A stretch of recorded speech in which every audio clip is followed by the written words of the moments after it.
Welcome once again to another episode of the Random Access Podcast, brought to you by rapodcast.net. This is episode 846, recorded live on September 20th, 2025. And here are your hosts. The man who told me to watch K-pop Demon Hunters, Dave Pillay. Hello. And the man who has now seen it 4 times in the last week,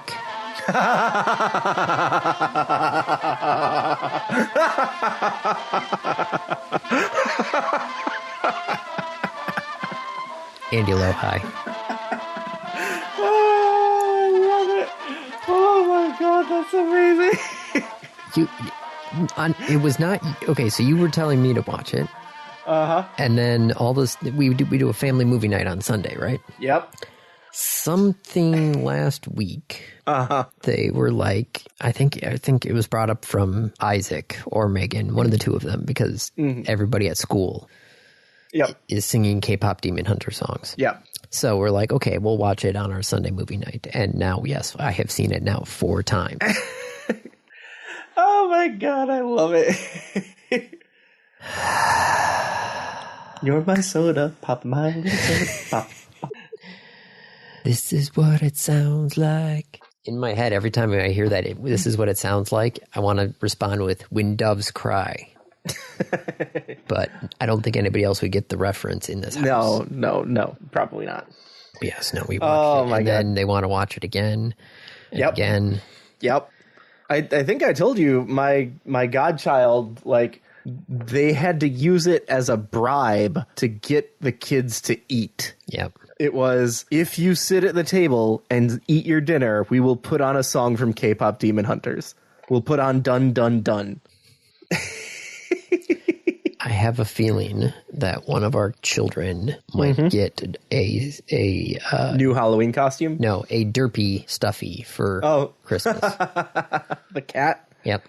Oh my god. I like the bird better, though. The bird has a very Andy vibe. Yes. Also very Brendan vibe. Oh, I can get a stuffy of the bird. Hey, look at that. Yep. It's not a great stuffy of the bird, but... When did they start calling them stuffies instead of just stuffed animals? I'm not sure. Because when we were kids, stuffies was not a word. No. Granted, that was 35 years ago when we were kids. So, like, language evolves. But, like, when did they become stuffies? I'm not sure. You're my soda, my... It looks like there's a Reddit thread. At least 3 years ago, people were asking the same thing. Yeah. Like, what teacher did that? I was trying to think. I think it was, we started calling them stuffies because the daycare called them stuffies. So right. Somebody there. So I want to know what teacher was responsible for this origin of calling them stuffies. Because it was a teacher. Like, let's be honest. I don't know. But that just seems to be the thing now, so. Yep. So yeah, there was K-pop. There was no K-pop today. But yes, there was multiple times of watching K-pop with the kids. What is your favorite song? I feel like it's Golden. That's the one that's been in my head the most. What's really sad, though, was sometimes in my head, I would still hear those kids from Isaac's summer program trying to sing the songs. Mm-hmm. And, like, so I would hear, like, the song be normal, and then all of a sudden it's, like, not normal. And I'm just like, ugh, I need to get that version out of my head. Yes. Get that out of my head and we'll be okay. Huntrix gonna show dun, dun, dun. So much K-pop in a very short amount of time. That is a lot of K-pop Demon Hunters in a very short amount of time. And of course, Isaac has been watching all of the Easter egg YouTube videos on K-pop Demon Hunters as well. Yep. So he points it's things even out. more of the music. Mm-hmm. Have you done any of the like musical analyses videos? No, I've seen a couple of the actual like animation analysis videos. Mm-hmm. Like how the fact that they're animated on twos. Yep. At the start of the movie. Yep. But Rumi changes. Anyway, to not talk about K-pop Demon Hunters, I'm opening up the last Fago. Yay! What do you got? Dreamsicle. Well, it's called Dreamin', but it's an orange dreamsicle flavor. Okay, yeah, but that's a proprietary, et cetera, et cetera. I have a Cosmopolitan Spindrift. Is it supposed to taste like a Cosmopolitan? Well, but listen carefully. It's It's not. No, yes. It's I know Cosmopolitan. So it's just cranberry, orange, and lime. Ah. I feel like I think it's been gone flat for how long this has been in my fridge. Uh-oh. Yeah. Hold on, I'm going to see if I can shake any carbonation. I don't think you can shake more carbonation into it, Andy. Well, no, I'm just trying to see if there's any that's not- carbonation still left in here. That's not how it works. No, but I'm shaking it to see if there's still carbonation, like, you know. So you're shaking it to remove any carbonation that may still be in it. I'm just checking its current carbonation level. You actually have a really, really good organ for doing that. It's your tongue. Yes, I know it will bubble on my tongue, which it's not really bubbling on my tongue. So yes, I think this is going flat, but It's just flat. Like, that's just flat. it's still okay. I mean, it's dreamsicle. Mm-hmm. It's pretty tasty. No, I definitely taste the orange cream flavor in it, so it's not bad. Yeah. Oh man, what am I going to drink next? Oh yeah, I forgot I got that pineapple. That pineapple next week. So You're like, I'm out of drinks. What do I do? it's been so long. I'll have to actually talk to Dave instead of just ask him what to drink. There's no voodoo this year. Did I tell you that? No. Yeah, there's no voodoo. I was reminded about that because I was going through Facebook, and I got like that the Facebook memories. Yeah. Popped up from the voodoo from like last year, where I'm trying to figure out like what strawberry candy this is tasting like. Because I'm like, they're not going to do Starburst. They've already done Starburst. They did Starburst. But yeah, there's no voodoo this year. I wonder why. I don't know, because they did the trolley candy. So they actually just released one that is it's like, I think it's supposed to be sour gummy worms. Okay. Yes, it's supposed to be based off of the Sour Bright candy, but it is it's only 0 sugar. And I'm like, no, I'm not even gonna. I'm gonna, if I try it, it's gonna taste bad. So I'm not even gonna. I can't do 0 sugar. So Yeah. So maybe that was supposed to be the voodoo, and they just decided, oh, no, we'll just. Oh, because they did another cross promotion. It looks like Trolley came out with Mountain Dew flavored Sour Bright crawlers. That sounds disgusting. Yes, that also does sound. I don't want that. No. So yeah, no trying to figure out the Mountain Dew this year. Okay. Well, that is unfortunate for you, my I dear know. friend. For the rest of us, we are spared the annual. Guess what flavor this is?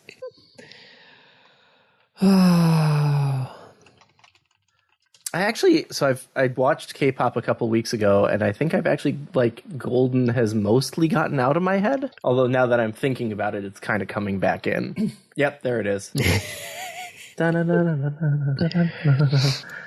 Cool. Great. Yep. Oh yeah, so I am ordering a new watch. Your watch broke. Yes. So they the PTA always puts on little events for the school. Yeah. And on Friday was the color run. Oh, fun. So, yeah, it's the run where, everybody throws all the powdered paint at you. Yeah. Yeah. I am familiar with the idea. Yes. So it was like 85 degrees, not a cloud in the sky. So I'm like, I'm going to need to put on some sunscreen. If I'm going to be out there running around, I'm going to need some sunscreen. So I took my watch off to spray the sunscreen on, and I had put it in my pocket of my running shorts. And then I had to run inside because I was going to grab some sunglasses, and I pulled my keys out, and I forgot to put my watch back on. So the keys came out of my pocket, pulled the watch with them, and then Tumbled to the ground. Watch falls and lands in the middle of our concrete driveway. Oh. And I didn't notice right away, so I threw it on my wrist. And all of a sudden, I'm starting to feel like itching. And I look down, and I'm like, that's because the glass on the display is shattered. Yep. Oops. And it turns out the display and the glass with the Pixel Watch are molded together. So you cannot get them separately. You can't even actually get the display. Even if you could try and find it, they don't sell it. I looked for the repair cost for the watch. Yeah. The repair cost for the watch from Google. Buy a new watch. $238. Yeah. Yeah, the Pixel 2 right now, brand new, is less than Less. that. I think even the Pixel 3 right now Yeah, because they just came out with the 4. So you're getting a new watch. Well, I ordered a refurbished Pixel 2. Okay. Yeah, the Pixel 3 is $250, and then what's the Pixel 4 now? Pixel 4 is $350 or $400. I'm like, I don't want to drop that much on a watch right now. That's totally fair. God, man, $400. Yep. For a smartwatch. Yep. Kate was even asking me about this because it was because she got an Amaze Bip. I think it's Amaze Bip. I think that's what it's called. I don't know. Amaze Fit Bip, I think. Yes, I think that's her watch there. But she's like, well, what do you use your watch for? And I'm just I'm listing off all the things, and she's like, yeah, my watch does that as well. And I'm just like, because I'm trying to think of I like getting the notifications on my wrist because there's plenty of times where my phone is in my pocket, and I got to tell if it's an email or something like that. I use it for my alarm clock in the morning, but I'm like, okay, beyond that, what do I use it for? Right. So it's one of those things where it's like, okay, I need to, before I drop $400 on a watch, I'm trying to reassess. Is it worth it? Yes. I mean, that's legit. That's fair. Yeah. Is there anything else I should be using it for? Your watch? Yeah. I mean, I use mine for the weather. I use it for notifications. I use it for, I use it so that I don't have to take my phone out of my pocket. Yeah. Well, we'll see. I might to look at Kate's watch. I have to look at the sleep tracking program because that's the main thing. Yeah. Is because that one, it will vibrate to wake me up because I get up because I've got to be rolling out of bed working at 7. Ugh. Well, I'm working 4/10s. Yep. So I don't have to work Friday. There. Yep. I just got to work an extra 2 hours earlier Monday through Thursday. So I don't know. We'll see. But yes, I was kind of surprised that the repair was going to cost more than the watch, and I'm like, let's get something. Just get a new watch. Get something and just hold me over for a little bit until I can sit down and plan this out. Yep. No, that's the right way to do it. Just get a new watch. Yep. Okay. Well, speaking of exorbitantly high prices, Microsoft is raising the price of the Xbox again. In case anybody's keeping track, it is 5 months since the last set of price increases. How are those tariffs working out for you? Yes, Microsoft cited changes in the macroeconomic environment. All right, then. AKA tariffs. Yeah. So what are they raising it to? The Xbox Series S, the 512 gigabyte version, is now $400. That is up from $380 in May, and that launched at $300 in 2020. Usually, buying consoles at launch is a bad idea because usually the prices go down over time. Which, as we talked about a few weeks ago on this podcast, that was the truth. That was always the truth up to a certain point, and now it is no longer the truth. Yeah. The Xbox... I do suppose that's a great way to convince people to buy your newest stuff. Like, if this just becomes the trend now of console is cheapest at launch. The prices are only going to go up from here. Yeah. Let's see. The Series S 1 terabyte is at $450, up from $430. Launched at $350 in 2023. The X Digital is $600, $550 in May, $450 in 2024. The regular Series X is $650, up from $600. Launched at $500, and the 2 terabyte Series X Galaxy Special Edition is $800, up from $600. So at least it's a consistent percentage though, yes. Right? Like it looks like it's up 33% from launch. Yes. Now the special edition launched a year ago. So it's gone up by 33% in a year. Now I guess 650 is not 133 of 500, is it? What's 650 divided by... Okay, it's 1.3. Just in case you're wondering, though, pricing in countries outside the U.S. remains the same.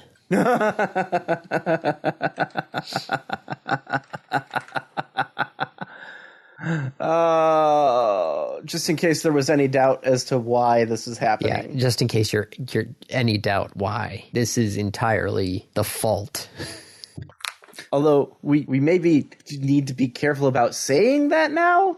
All I said, it was the fault. It was the fault. You didn't say it was the fault of Nope. tariffs imposed by President Donald J. Trump. I did not say that. No. Okay. I'm saying that. I will dodge that as much as I'm saying that. Patel was dodging answers at the last hearing. I'm saying that. I'll say it. Yep. Yep. It's out there. I have said it. This is a result of the tariffs. Mm-hmm.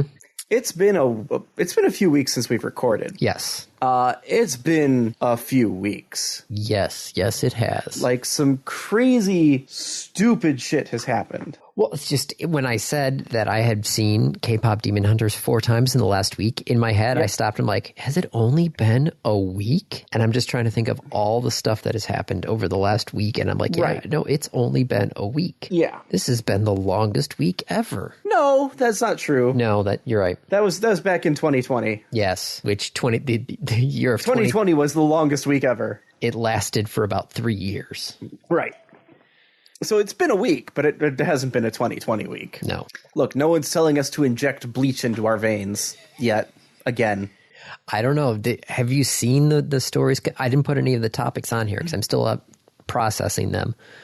But I guess the CDC panels just devolved into just nothing. Yeah, no longer was it. So adults over 65 are no longer encouraged to get the COVID booster. The MMRV combo vaccine is no longer being recommended, although the individual vaccines are. So you are still recommended. It is still an official recommendation to get your children vaccinated for measles, mumps, and rubella, and for chickenpox, but as separate vaccines, not as one big one. I've actually just seen recently this week 2 posts on Facebook of people who have just caught COVID-19 again. Oh, joy. Yep. Do you know the effect of surviving measles? The effect of surviving measles? Effectively, do you know what measles does to your body? No. Measles is a virus. Yes. Right? Cool. Do you know which, all viruses target a specific cell in your body? Do you know which cell? The answer is no, but do you know which cell measles targets? No. Go ahead and ask Google, which cell in your body does measles target for reproducing? Oh, respiratory. Nope. No. That's how it enters into your system, and that's how it exits your system and spreads. Immune cells? Yep. Oh, boy. But which immune cells?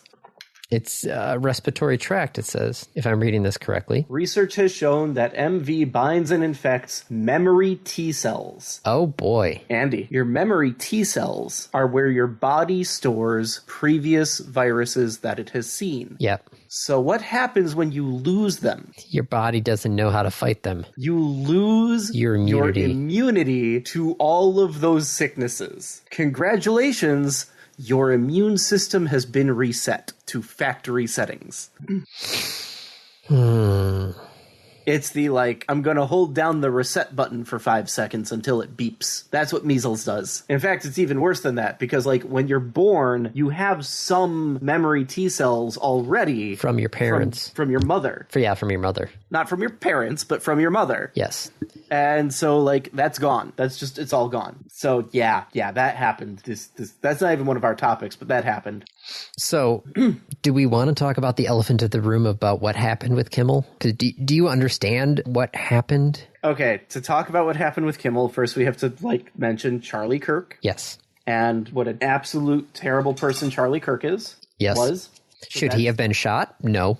No, definitely not. No. I do not condone this sort of political violence. No one should condone this sort of political violence. No one should perform this sort of political violence. It is, that's bad. Charlie Kirk was a terrible person, said terrible things, did terrible things. Does not mean he should have been shot. He was shot. Yes. And immediately, the FBI and a bunch of Republicans were saying, It's clearly a leftist extremist. They're so violent, so terrible. And then it came to light that the alleged assassin, who's the suspected assassin, came from a very right-wing family. Now, in transparency and fairness, it has also come to life that he has this person, the alleged murderer, has kind of abandoned a lot of those ideals and is a more leftist-leaning person. But like the right didn't wait to hear any of that and just immediately jumped to someone killed one of our icons, beacons of right-wing extremism, therefore it must have been a leftist. When that, no one knows. You don't know. Yep. He's also not cooperating, so we won't know. Right. He's not going to be like, oh, this is why I did it. Yeah. So we don't know. But it started coming out that it was someone who had a like Donald Trumpism background. Like he was a person who supported Trump and was MAGA and et cetera, et cetera. And so all the Republicans started like panicking and trying to distance themselves. And Kimmel commented on that. Now, Kimmel also commented that like this person was a right-wing extremist, a right-wing nut job, but like really was just reporting on what people were doing.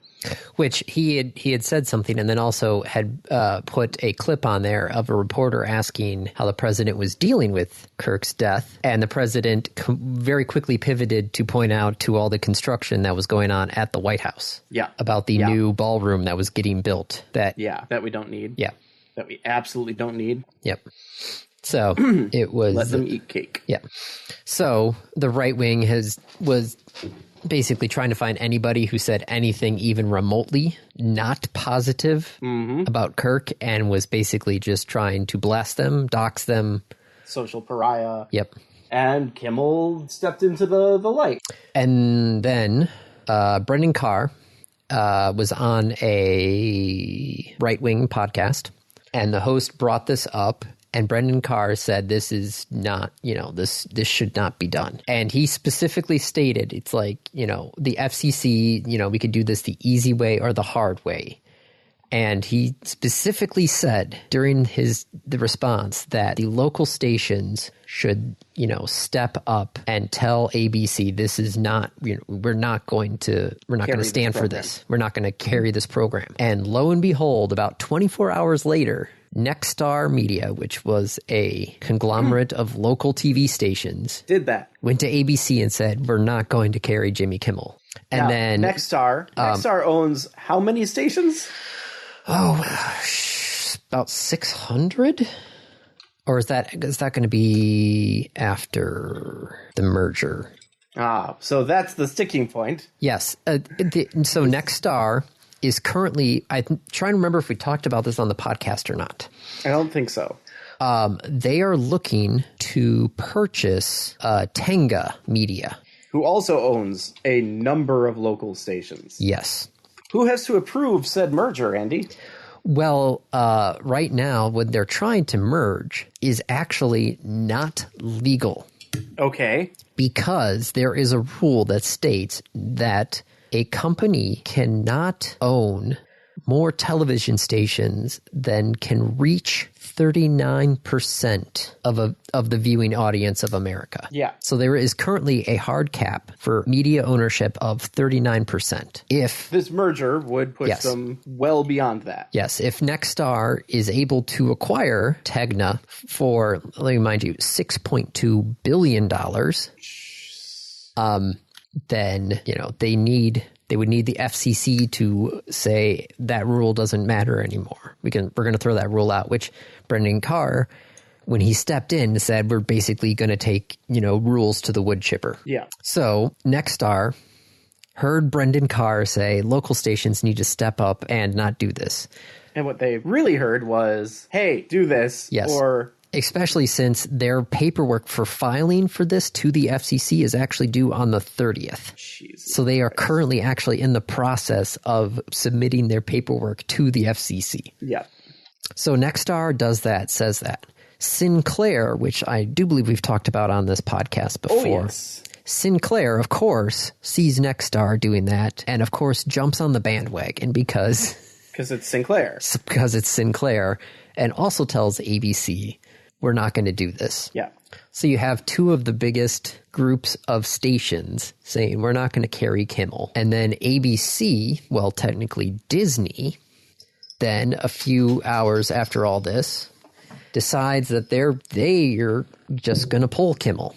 Which also, in case you're wondering, Disney is currently in the process of talking with Fubo, I think. Fubo. They are trying to purchase Fubo following regulatory approval from the DOJ and possibly the FCC. FCCC. Because Fubo, there is currently wondering if that's too much sports streaming under one headline. Yeah, because they already have ESPN. And Hulu.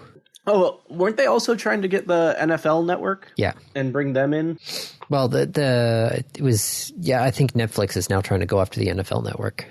Yes. So Disney's acquisition of Fubo TV is also technically under federal scrutiny. Yeah. So, of course, ABC, which already settled with Trump out of court for $13 million for a defamation case, they could have easily won. They've already settled with that, so you already kind of knew what ABC was going to do. So, of course, ABC pulled Kimmel. And now we're at this point where instead of, I feel like the Republicans wanted to use Charlie Kirk as like as a martyr, but now the whole thing now has shifted to everybody talking about Kimmel instead. Yeah. Well, no, they're still talking about Kirk. Yes, but when you have people like Tucker Carlson and Ted Cruz actually saying legitimate points of the FCC should not be doing this, I didn't have agreeing with Tucker Carlson and Ted Cruz on my 2025 bingo card. Yup. I mean, Ted Cruz is like, this is something the mafia would do. And it's just like, yeah, it would. Is. Also, you put this man in power. Yep. So shame on you. Yes. Shame on you, Mr. Cruz. I thought fleeing your state in a time of crisis was bad. Oh, Andy. So this is still going on. Kimmel is still off the air. But of course... Now, for what it's worth, the show was not canceled. No, it is on hold indefinitely. Kimmel was suspended and is on hold. But the show was not canceled. No. So, of course, Brendan Carr went on somebody else's show. And they asked him about... okay, here's the thing. He says, a lot of people think there are other shows on ABC that maybe run afoul of this more often than Jimmy Kimmel. I'm thinking specifically of The View. Seth Meyers, Jimmy Fallon. Do you have any comments on those shows? And are they doing what Kimmel did Monday night? And is it even worse on those programs, in your opinion?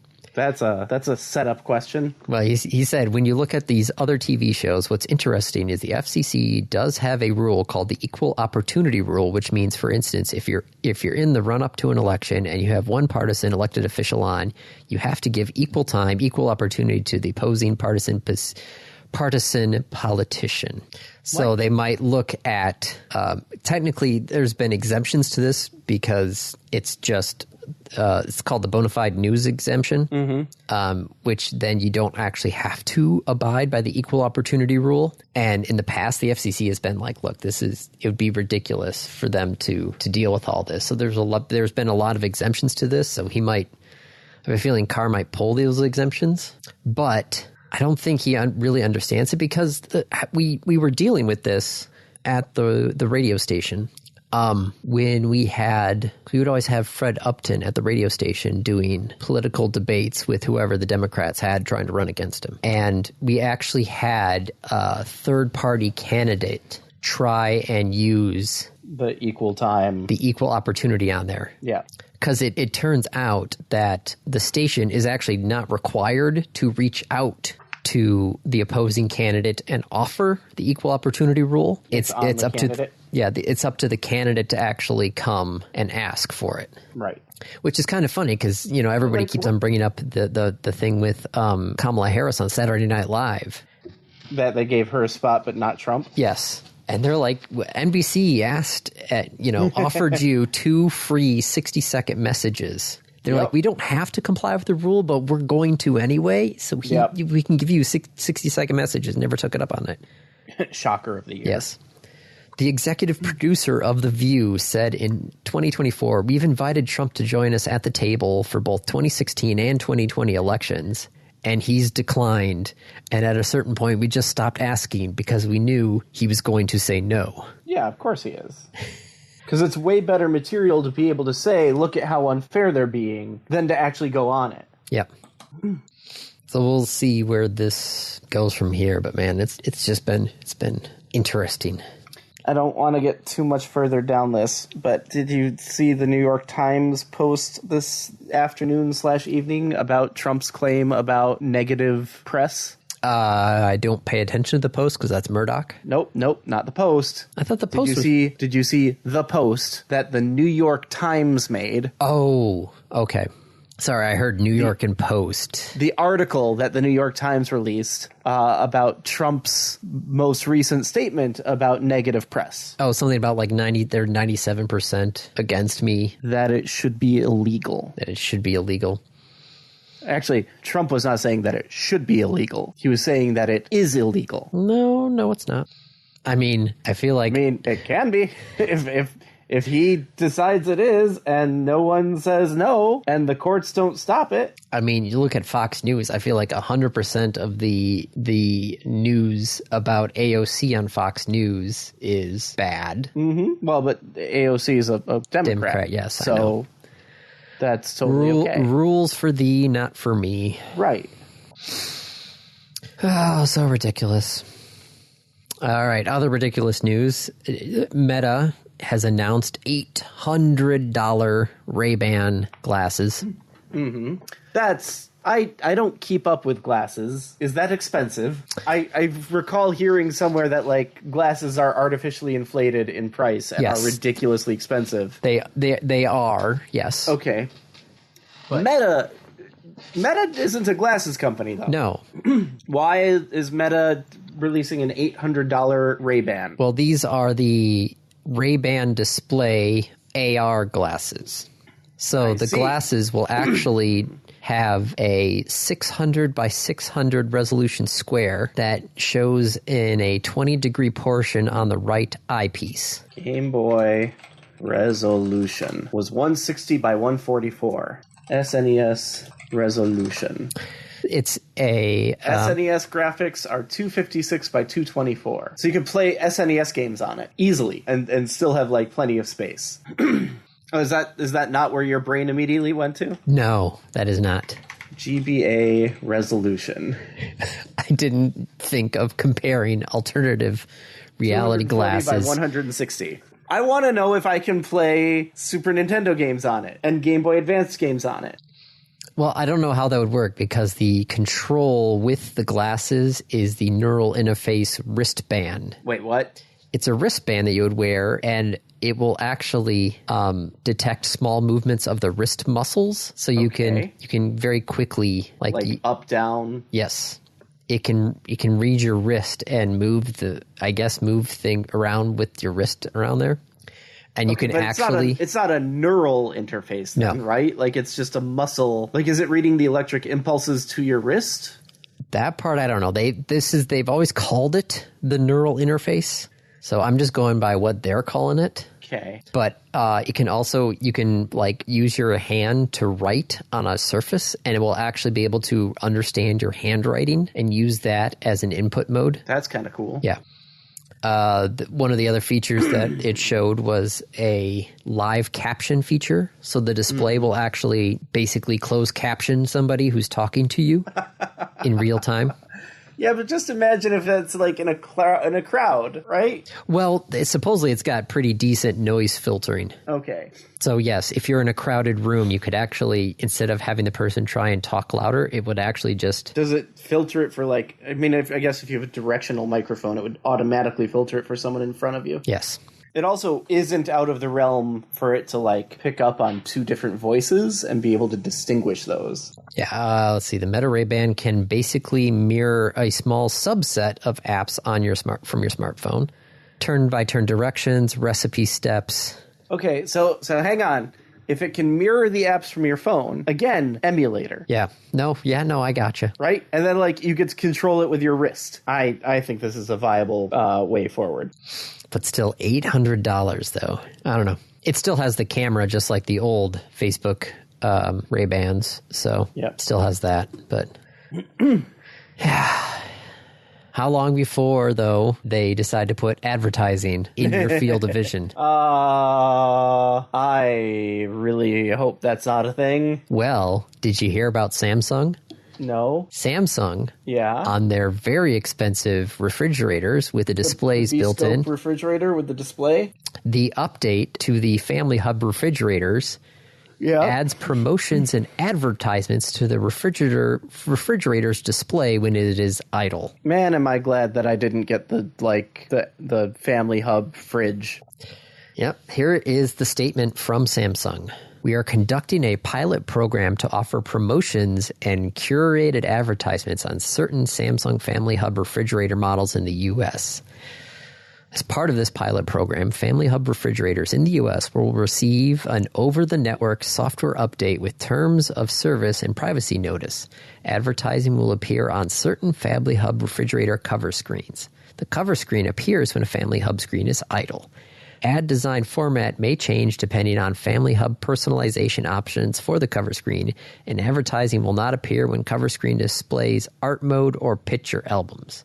Advertisements can be dismissed on the cover screen where ads are shown, meaning the specific ads will not appear again during the campaign period. Do not like. So you buy. Do not like. A multi-$1,000 refrigerator with a big display on it. Yep. And Samsung said, you know what we can do? We can sell ads on it. I love the comment, just wait until they lock you out of your fridge until you watch a 90-second ad. Oh, no. That was... oh. Yep, I don't like that. I really don't like that. Also, the picture on this article of the fridge, like, embedded in the cabinet, do you see that same picture? Yes. That's a terrible thing to do to your refrigerator. Some are designed for that. You're supposed to have a minimum clearance for air. Some though, are designed to be flush like that now. Really? Yes. There are very specific ones. Not the Samsung Bespoke. Is that what that one is? I think so. Allow 3 3/4 inch of clearance when installing along a wall. This allows the door to open 90 degrees without the handle contacting the wall. Be sure your new fridge will fit with hinge, without hinge. Allow 2-inch minimum clearance at rear for proper air circulation. Allow a 3/8 minimum clearance at sides and top for ease of installation. I guess not. Yeah, there've been a lot of them now that have been redesigned to not need the spacing on the side. They still need the spacing, Flex, which is what it looks like in that picture. There still needs to be the spacing in the back for the coils and the heat dissipation. But yeah, a lot of them now are just designed so they will be very flush like that. Yeah, that's crazy. Yeah, we just had to. We have spacing around ours just because that was the size of the hole, and we only had certain ones because we had to get a counter depth fridge. Yep. So. Well, Amazon announced that they're expanding their shipping, and some of their new clients include Walmart, Shine, and Shopify. So Walmart is going to sell Amazon products, or Amazon is going to ship Walmart? Amazon is going to ship Walmart products, Walmart orders now. If you can't beat them, join them? I guess so. You will not see an Amazon. It won't show up in an Amazon box. It won't show up in a Walmart box now either, but... I mean, is it like they're going to do the deliveries, or are they doing logistics? If you place a Walmart order, Amazon will fulfill it. So Amazon will drive to the Walmart warehouse. Well, I do believe it's actually Walmart's going to be hosting stuff in other warehouses. I'm not exactly sure. This was announced and part of its multi-channel fulfillment service. Sold on Walmart, sent by Amazon. Now officially supporting orders placed on Walmart.com. Weird. I know. I saw that. I'm like, whoa, that's okay. Weird. Merchants can now use Amazon MCF to fulfill Walmart Marketplace orders. To get started, merchants can either create order requests manually through Amazon Seller Central or select from dozens of integration partners like blah, blah, blah, blah, blah, blah, blah. Merchants using an integration partner with Amazon MCF will automatically have their Walmart orders routed to Amazon MCF for familiar. Okay, so this is kind of those third-party sellers who are selling through Walmart.com, if I'm reading this correctly. That sort of makes more sense. It looks like Amazon's revenue from its third-party seller services was $156 billion last year. Is Amazon like... Amazon is making money by doing web services, AWS. Yeah. And it looks like a quarter of their total revenue is coming from third-party shipping of other people's stuff. Including now Walmart. Including now, stuff from purchases from Walmart.com. Amazon is making money on doing everything else other than... Other than being a store. Other than being a store, yeah. This is just so weird because, like, when I think about Amazon, like, they don't do all of their own deliveries, right? Like, some of it's through UPS. I have not. I've had... Some of it's through private, like, Uber delivery, effectively. Like... Oh, yeah, like laser ship and that sort of stuff. I've had Amazon deliveries fulfilled by a dude in a Honda. Most of the time, our Amazon deliveries are through Amazon people, but there were a couple times where there was a UPS, and then I also had one delivered through USPS. Yep. That was actually the fire pit up in Manistee. So is Amazon just gaslighting everyone? Like, they're not a shipping company. I guess they are now? How big is Amazon Logistics compared to, like, FedEx or DHL? I don't know. There's probably somebody who's done a report on that, but I'm not going to try and Google that right now. You're trying to Google that right now, aren't you? Yep. Well, while you're doing that, let me tell you the story that librarians do not like AI. Okay. Because it turns out over the summer, a special edition of the Chicago Sun-Times and the Philadelphia Inquirer had an AI-generated summer reading list in their paper. Uh-oh. Yeah, there were some hallucinated books. Oh, my God. So the librarians said there were people who were coming in... Asking for the fake books that they saw on the summer reading list. Yeah. Why not? Look, if you're going to make a summer reading list, why not just ask a librarian? That feels like the correct answer. Yes. Oh, man, I need a list of books for people so I can publish it. I guess the New York Times has a bestsellers list. I could look there, but that's boring. I guess I'll just ask ChatGPT. Dude, just ask a goddamn librarian. Go to a fucking bookstore. Not Barnes and Noble, but like an actual like small local bookstore, and just ask like, hey, I'm putting together a list of readings of books for people. What would you recommend? Jesus Christ. They're also annoyed about the amount of AI slop that's entering digital book vendors like Overdrive, Hoopla, and so forth. Yeah. Yeah, I ran into one of those. I was like, oh, this seems interesting. I'm trying to read. I'm like, this does not sound human. No. Although that still could have been written by a human. Yes, no, it probably may, but no, I couldn't get past the first chapter. I'm like, nope, I'm sending that book back. And yeah. Jesus, this is so dumb. That's so dumb. Why? And like, what did he ask it that it fucking hallucinated books? Well, he said that because these were freelance articles. Yeah. And they, let's see, the Heat Index Summer Guide. Right. But Andy, like if you go to ChatGPT right now and say, I'm building a list of books for people to read this summer, it's not going to hallucinate, right? Like we're past that. Yeah, no, something as simple as generate a list of books and a short description of each one for people to read during the summer. Like it's not going to hallucinate on that. Well, he didn't fact check the outputs before submitting the article, said the freelancer. Yep. So. But like what dumbass prompt did he have? I don't know. And why didn't he look, you moron? Summer reading list. Mein Kampf. Was it an honest proposal? What's the one about eating babies? Hang on, I'm gonna do this real quick. I don't know where you're going on that one. Write a summer reading list of absolutely the wrong kinds of books. I'm talking like Mein Kampf and something proposal. A modest proposal. People not checking the work of AI. Mein Kampf, The Anarchist Cookbook, A Modest Proposal, The Necronomicon, 50 Shades of Grey, The Unabomber Manifesto, The Turner Diaries, The Communist Manifesto, The Book of Revelation, and the DSM-5. Oh, boy. I said, write a summer reading list of absolutely the wrong kinds of books. I'm talking Mein Kampf, Modest Proposal. Go for 10 books. This is satire about people not checking the work of AI. So, this could have been the list, and he just would have published it. Also, please note, none of these are hallucinated. Nope.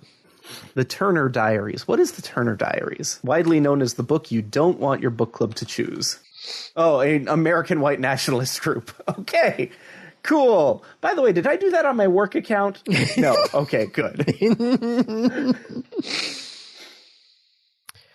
Well, why, dumb fuck. NVIDIA purchased $5 billion of Intel stock this week. Oh my goodness.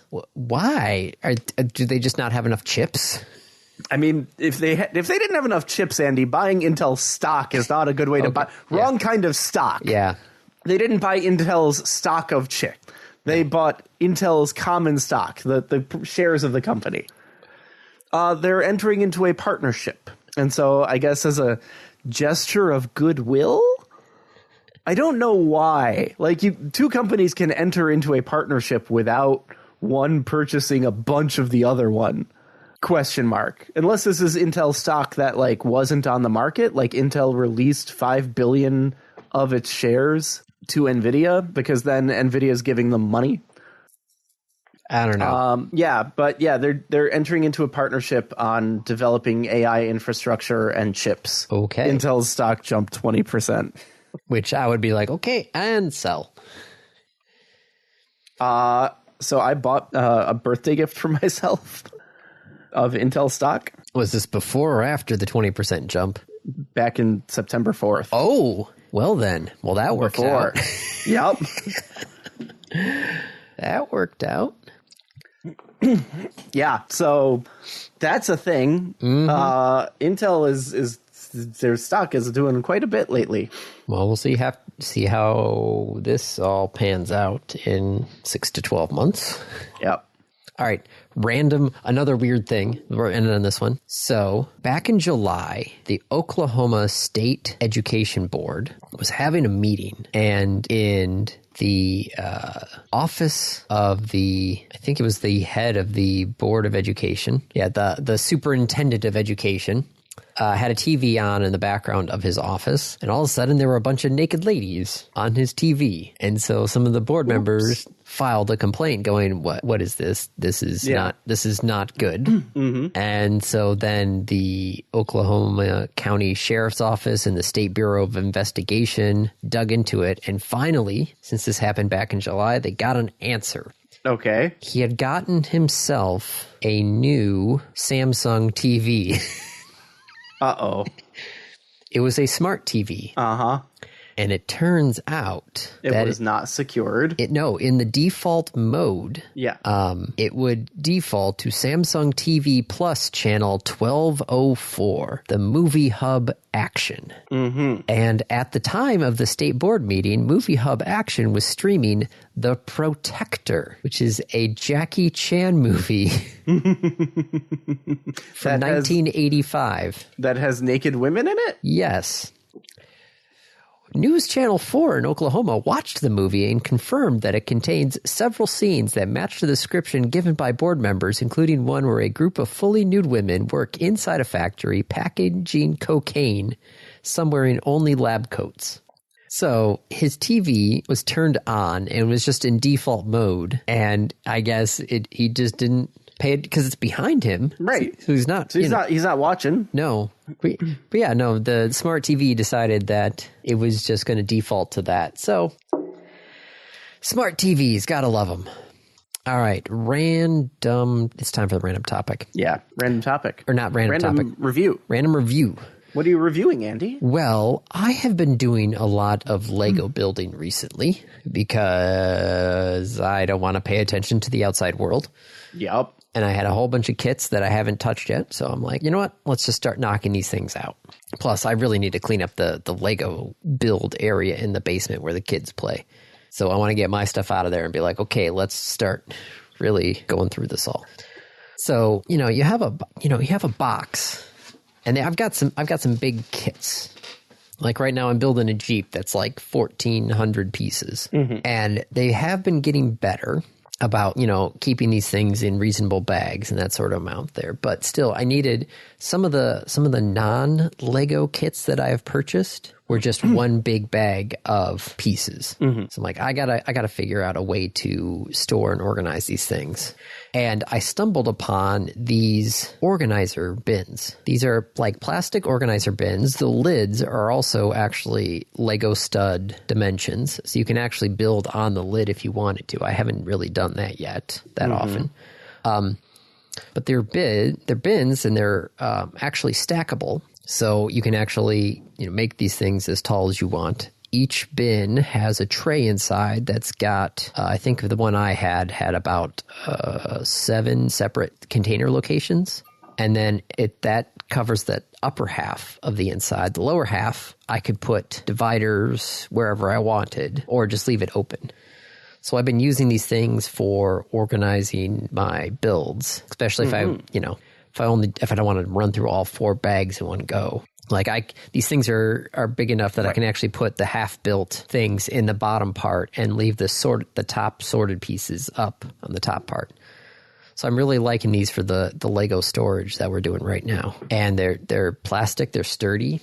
Mm-hmm. They're not like flimsy plastic. They're like a nice thick hard plastic. And the clips are pretty strong. I haven't had them accidentally open on me. So I'm really liking these things. And I got them cheaper than what's listed here, but these are kind of the alphabet soup sort of things there, where if you just find one, you can probably find, another one made by another alphabet soup company for cheaper.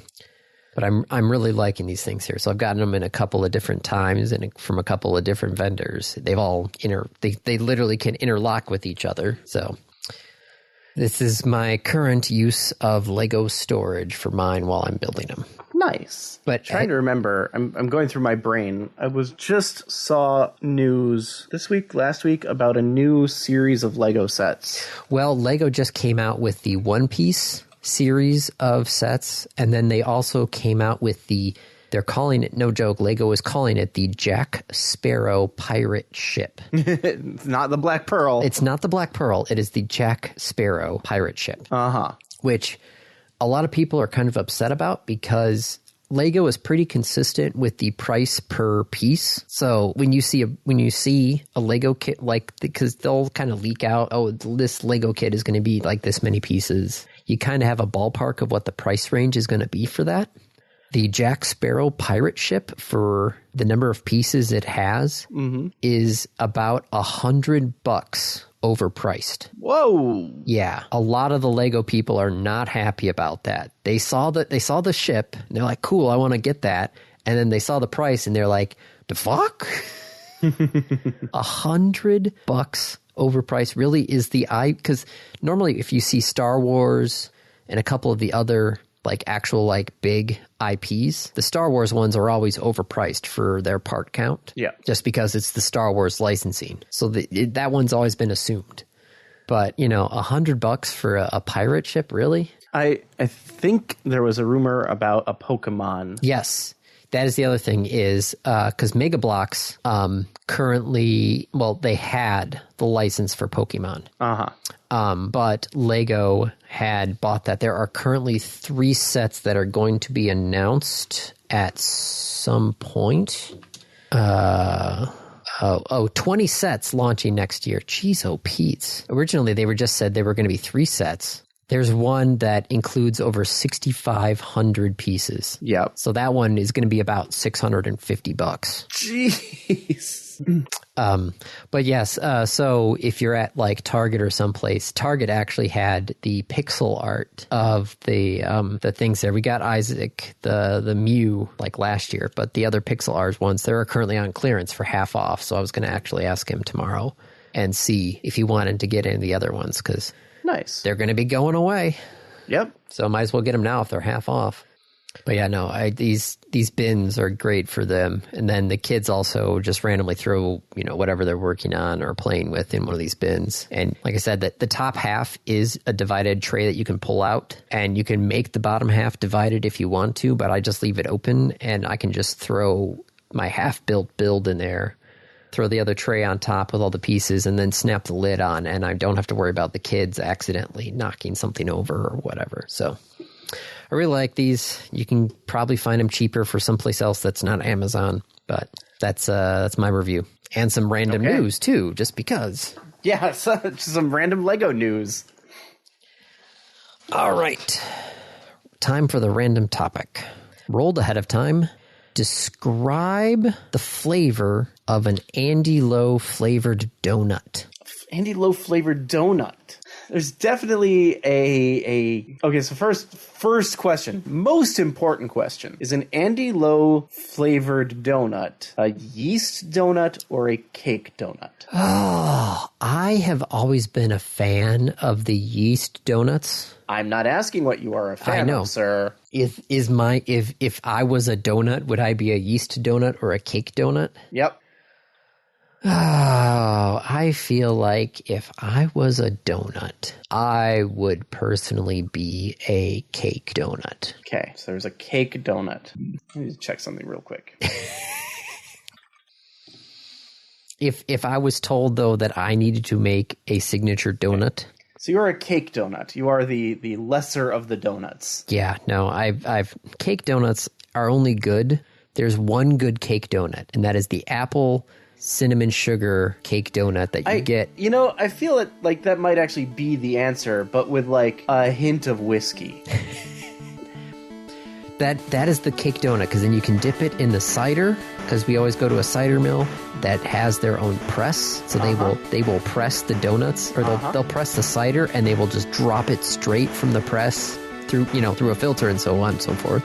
But they will drop it straight into the jugs for you right there. So you're getting the good stuff, and you get they also have a donut shop there, so you get the fresh apple cinnamon sugar donuts, and the cake donuts are perfect for dipping in that. Okay, so here's where I'm at. It's an apple cinnamon cake donut with a whiskey sour frosting. Yeah, if I got turned into a donut. No dipping required. No. Because the frosting would be there. If I had gotten turned into a donut, that would probably be something along those lines. If I was required to make a signature donut, because there's an alternative path to this that I don't want to go down. What? I'm not going down. Not going that direction. If you killed me and ground me up? That's a third direction, also not going down that way. But, if I were to list a donut, if I were to open a donut store, a bakery, as you will. Be the worst place for you. Yeah, just because I can't eat any of it. Well, yeah, wouldn't all the flour in the air mess with you at all, or no? I'd be fine. Okay. But if I put up on the menu, here's the donuts, and one of them was just Andy Lowe. So it's kind of like the New York deli place where they always have the orders for the famous celebrities, right? Right. Yeah. No, but it's not your order. It's just I'm naming this donut the Andy Lowe. Okay. Apple cinnamon cake donut with a whiskey sour frosting, like a whiskey sour glaze. I've always been... My personal favorite donuts, though, are always the yeast custard-filled donuts. Custard or cream-filled donuts. So if you get something with the custard inside there, kind of maybe like a lemon meringue pie sort of filling with... I mean, okay. I don't... Just because it's a donut that you like, though, doesn't mean it's the Andy Lowe donut. I know. I've got my answer. You can answer whatever you want. If you want it to be a cream-filled, lemon-curd donut, go for it. I got my answer. Cake donut, apple cinnamon, some sort of whiskey sour glaze. Well, I feel like Kate would have an answer for this, so I'm going to call the podcast now and go upstairs and ask her before she falls asleep, just because now I'm curious too. Okay. So, on that news, that's a wrap. This has been another episode of the Random Access Podcast. If you have any questions, comments, concerns, corrections, suggestions, remarks, reviews, rebukes, retorts, or just rants, feel free to contact us. You can find us on Twitter at RAPodcast, or send us an email at mail@rapodcast.net. Thank you for listening.